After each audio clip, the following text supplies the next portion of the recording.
Now the Lowestoft roadworks are making a name for themselves on the internet. Gary Kettless and Geoff Rowell have written a song and made a video all about the Lowestoft roadworks. It's called The Jewel of the East.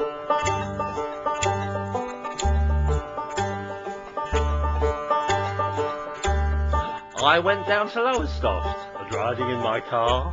The trouble was, when I got there, I didn't get very far. I thought I'd go to Lowestoft and look upon the view, but all I did was sit in my car and wait in a long queue.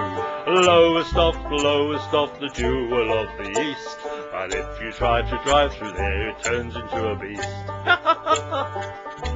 Each time I drive through Lowestoft, my anger turns to tears. Those faceless twits in charge of roads have realised all my fears. A 2-year round of bottlenecks and long diversions has turned us all to shivering wrecks with flaming tails and horns. Lowestoft, Lowestoft, the jewel of the East, but if you try to drive through there, it turns into a beast.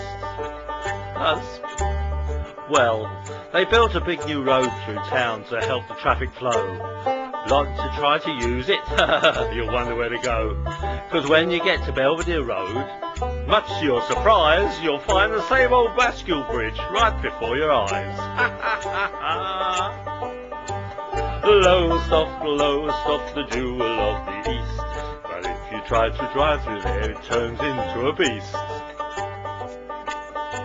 Well, to add to all the troubles there, they've altered Station Square and London Road and down the front, in fact most everywhere.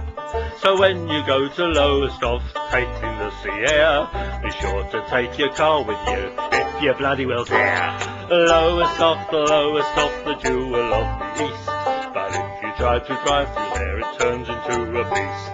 Lowestoft, Lowestoft, the jewel of the East, but when you try to drive through there, it turns into a beast. Now, we were tipped off about this by one of our BBC Radio Suffolk Breakfast Show listeners who emailed me saying, you've got to have a look at this. Brian, thank you very much indeed for that. The two men behind it are Gary Kettless. He made the video that goes along with that, which is very Python-esque. And Geoff Rowell, who's the songwriter. And Geoff's on the line to us now from his home in Lowestoft. Good morning, Geoff. Hello, how are you? Smiling since we saw and heard it yesterday. Yeah. Bit of fun. Certainly is. Bit of frustration behind it for you? Well, well, in a way, yes. Put it this way, I live 200 yards from the bridge, and every morning when I have to take my son to school, it takes me 15 minutes to get that 200 yards over the bridge. So therefore, I did get rather frustrated, yes. And now it's the other way. You can get over the bridge, you can't get back.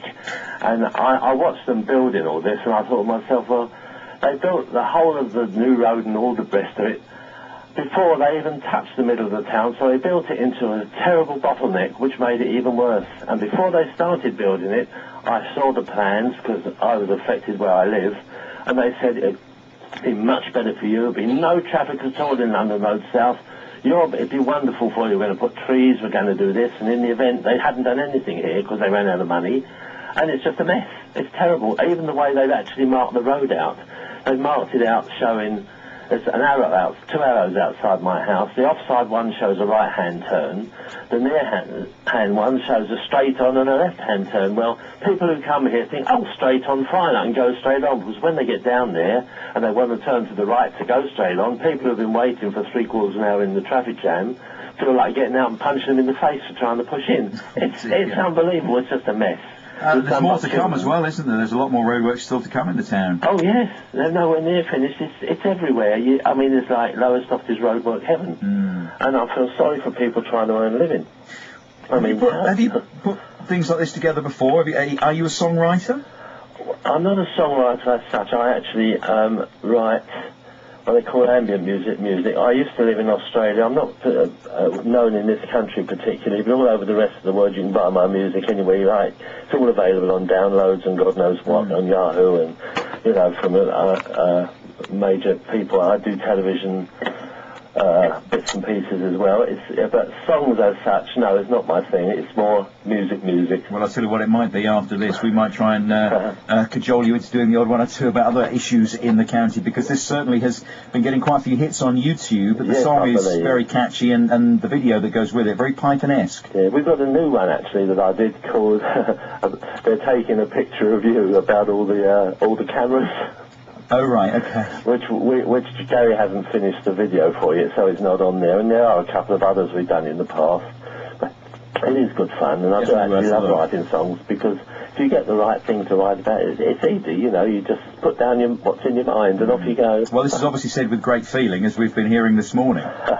Well, me and a banjo, I don't call great feeling, but it's nice of you to say so. Thank you very much. Well, what about the comments? You've had some quite supportive ones, I noticed, on the website. Yes, lots of people, and believe it or not, I know this sounds ridiculous, but people have been stopping me in the street who recognise me from it and telling me what they agree and how wonderful it is. It's quite right, everything we think. It's a very eerie thing. You go down to the shops and somebody will come and themselves and say, got the engine running today. This is the song. Yes.